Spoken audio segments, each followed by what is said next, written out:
अस्सलाम वालेकुम। उम्मीद है आप सब खैरियत से होंगे। HA लेक्चर की जानिब से हमजा हनीफ आपकी खिदमत में हाजिर है। सेकेंड ईयर केमिस्ट्री की सीरीज चल रही है। चैप्टर 7 का lecture 7 classification of organic compound, जो कि एक मोस्ट इंपॉर्टेंट लॉन्ग काउंट होता है। बहुत दफा बोर्ड में लॉन्ग के तौर पे आया हुआ है, लेकिन इसमें से शॉर्ट अक्सर बन जाता है, जैसे स्ट्रक्चर पूछ लेगा, कोई टाइप पूछ लेगा। तो स्टार्ट करते हैं। Organic compound. ऑर्गेनिक कंपाउंड ऐसे कंपाउंड होते हैं जिसके अंदर कार्बन, हाइड्रोजन, उसके डेरिवेटिव्स को स्टडी किया जाता है। तो organic compound basically two types के हैं, ओपन चेन एंड साइक्लिक, जिसको क्लोज चेन भी कहते हैं। ओपन चेन का दूसरा नाम है ए साइक्लिक। साइंस की लैंग्वेज में अगर किसी वर्ड के साथ ए लगा जाए, ए अल्फाबेट, तो उसका मतलब होता है विदाउट। तो a cyclic mean without cycle, without ring, जिसके अंदर कोई साइकिल ना बन रहा हो, रिंग ना बन रहा हो। तो ओपन चेन या ए साइक्लिक विदाउट साइक्लिक, और साइक्लिक क्लोज चेन भी कहते हैं, जिसमें रिंग क्लोज हो रहा हो, रिंग बन रहा हो।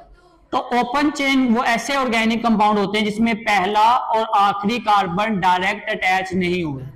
पहला और आखिरी कार्बन डायरेक्ट अटैच नहीं हो रहे, उनको कहते हैं ओपन चेन। और ये एक लॉन्ग चेन बनाते जा रहे हैं, जिसको ओपन चेन कहते हैं। ओपन दोनों एंड से वो चेन ओपन होती है, डायरेक्टली पहला और आखिरी कार्बन अटैच नहीं होता। ओपन चेन आगे टू टाइप्स के हैं, स्ट्रेट एंड ब्रांच। अगर कार्बन एक बिल्कुल सीधी लाइन में जोड़े हैं और एक लॉन्ग चेन बना रहे हैं जिसमें पहला और आखिरी कार्बन डायरेक्ट अटैच नहीं हो रहा, तो उसको कहेंगे स्ट्रेट चेन। और ब्रांच चेन ऐसे ऑर्गेनिक कंपाउंड होते हैं जिसमें कार्बन की स्ट्रेट चेन के साथ कोई भी कार्बन 1 2 3 एक्स्ट्रा ब्रांच बना रहे हो। अगर कार्बन की ब्रांच बनेगी तो वो ब्रांच चेन में काउंट होगा। तो ब्रांच चेन जिसमें कार्बन की स्ट्रेट चेन के साथ दूसरा कार्बन ब्रांच बना रहा हो, जिसको कहते हैं ब्रांच चेन।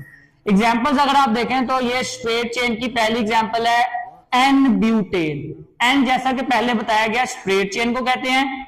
4 कार्बन है, 4 कार्बन को ब्यूट कहते हैं, और इन 4 कार्बन के दरमियान सिंगल बॉन्ड है, जिसको वजह से इसके एंड पे एन आया। तो ये हो गया एन ब्यूटेन। नेक्स्ट 4 कार्बन है ब्यूट, लेकिन उसके एंड पे ईन लगाया हुआ है। ईन क्यों लगाया हुआ है? क्योंकि दो फर्स्ट और सेकंड कार्बन के दरमियान डबल बॉन्ड आ रहा है, तो डबल बॉन्ड को ईन से रिप्रेजेंट करते हैं। अब डबल बॉन्ड 1 और 2 कार्बन के दरमियान में है, तो काउंटिंग में 1 पहले आता है, इस वजह से 1 ब्यूट ईन। ब्यूट के साथ 1 पोजीशन पे ईन लगा हुआ है, डबल बॉन्ड लगा हुआ है। ब्रांच चेन की अगर बात करें तो देखें 1 2 3 3 कार्बन स्ट्रेट चेन में जुड़े हुए, लेकिन चौथा कार्बन ब्रांच बना रहा है। तो ये हो गया 3 carbon straight chain prop, single bond ane, propane. और सेकंड पोजीशन पे CH3 लगा हुआ है। CH3 का नाम होता है मिथाइल, तो ये हो गया 2 मिथाइल प्रोपेन। एक और एग्जांपल देख लेते हैं ब्रांच चेन की। 1 2 3 3 कार्बन स्ट्रेट चेन में लगे हुए हैं, और ये 2 कार्बन की ब्रांचेस लग रही है सेकंड कार्बन पे। ये भी मिथाइल है, ये भी मिथाइल है। 2 2 सेकंड और सेकंड पोजीशन पे डाई 2 दफा मिथाइल लगा हुआ है। प्रोप 3 कार्बन सिंगल बॉन्ड के साथ जुड़े हुए हैं, तो 3 कार्बन जो सिंगल बॉन्ड से जुड़े हुए हैं उनकी दूसरी पोजीशन पे 2 दफा मिथाइल लगा हुआ है। ये ओपन चेन कवर हो गए। अब आते हैं साइक्लिक या क्लोज। इसमें पहला और आखिरी कार्बन डायरेक्ट जुड़ता है और एक क्लोज या साइक्लिक या रिंग स्ट्रक्चर बनाता है, इस वजह से इसको साइक्लिक कंपाउंड या क्लोज चेन कंपाउंड्स कहते हैं। ये आगे 2 टाइप्स के हैं, होमोसाइक्लिक, हेट्रोसाइक्लिक। होमो का मतलब होता है सेम और हेट्रो का मतलब होता है डिफरेंट।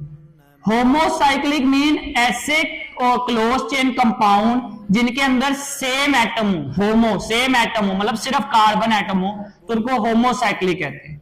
ये आगे 2 टाइप्स के हैं, alicyclic and aromatic. Alicyclic compound ऐसे कंपाउंड होते हैं जिसके अंदर 3 या 3 से ज्यादा कार्बन एटम जुड़े हों और एक रिंग स्ट्रक्चर बना रहे हो। जैसे आप ये एग्जांपल देखिएगा एलिसाइक्लिक की। एलिसाइक्लिक का जनरल फार्मूला होता है CnH2n। यहाँ पे n है नंबर ऑफ कार्बन। अगर 1 होगा तो आप n की जगह 1 लगा देंगे, n कार्बन 2 होंगे तो n की जगह 2 लगा देंगे, अगर कार्बन 3 होंगे तो n की जगह पे 3 लगा देंगे। 1 2 3 4 5 ये 5 कार्बन जुड़े हुए हैं सिंगल बॉन्ड से और एक रिंग स्ट्रक्चर बना रहे हैं। पहला और आखिरी कार्बन डायरेक्ट अटैच है। तो 5 कार्बन को पेंट कहते हैं, सिंगल बॉन्ड को एन, तो ये हो गया पेंटेन। लेकिन इसके स्टार्ट में हमने एक वर्ड लगाया साइक्लो, क्यों? क्योंकि ये साइक्लिक स्ट्रक्चर है, तो that is cyclopentane. Next 1 2 3 4 5 6, 6 carbon है, 6 को हेक्स कहते हैं, सिंगल बॉन्ड है एन, हेक्सेन। कौन सा? साइक्लोहेक्सेन। क्यों? क्योंकि ये एक रिंग स्ट्रक्चर साइक्लिक फॉर्म है, तो इस वजह से साइक्लोहेक्सेन। होमोसाइक्लिक की जो नेक्स्ट टाइप है वो है एरोमेटिक। एरोमेटिक का वर्ड एरोमा से निकला है, इंग्लिश में एरोमा का मतलब होता है स्मेल, खुशबू।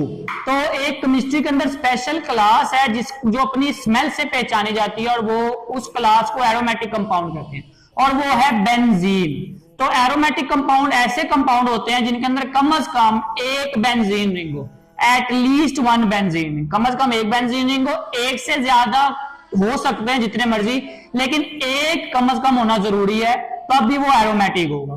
जैसे अगर इसकी एग्जांपल पढ़ें तो ये बेंजीन का फार्मूला है, यहाँ 6 पोजीशंस पे कार्बन लगा हुआ है, क्योंकि ऑर्गेनिक कंपाउंड है तो कार्बन लगा होगा, और इसके अंदर 3 डबल बॉन्ड है अल्टरनेटिव पोजीशन पे। ये एक बॉन्ड है, ये और ये 3 डबल बॉन्ड है अल्टरनेटिव पोजीशन पे। तो इसका नाम भी देखें, बेंजीन, इन आ रहा है, मीन डबल बॉन्ड, एक एक दो, एक और एक दो, और ये एक और एक, 2 बॉन्ड है, 3 दफा डबल बॉन्ड है अल्टरनेटिव पोजीशन पे। कभी कभार ऐसा होता है कि बेंजीन के साथ कोई गिफ्ट लगा होता है, सब्स्टिट्यूट लगा होता है, साइड चेन लगी होती है।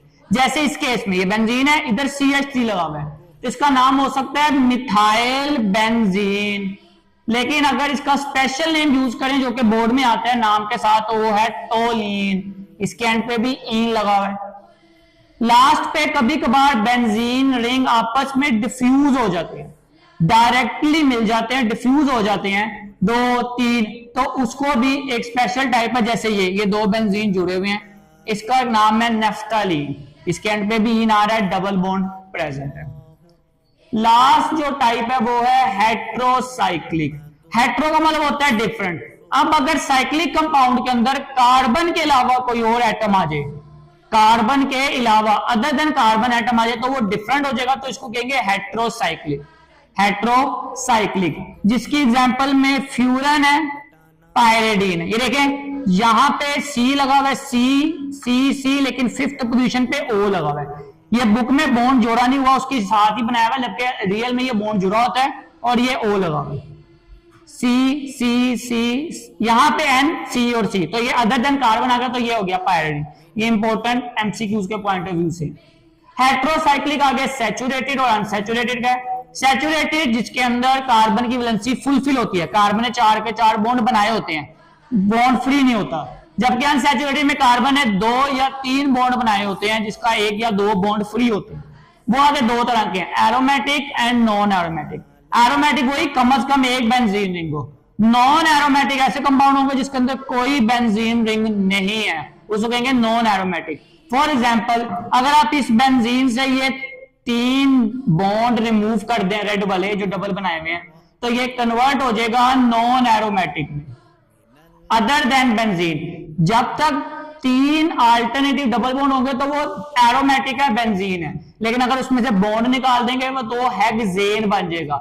6 carbon single bond ane, cyclohexane, जो आपने पीछे अभी मिसाल पढ़ी है। उम्मीद है आज का टॉपिक आपको समझ आया होगा। आपका कोई भी सवाल हो तो आप कमेंट में पूछ सकते हैं। मजीद जुड़े रहने के लिए चैनल को सब्सक्राइब कर दें, वीडियो को शेयर करें, लाइक करें। आपसे अगले लेक्चर में मुलाकात होगी, तब तक के लिए अस्सलाम वालेकुम।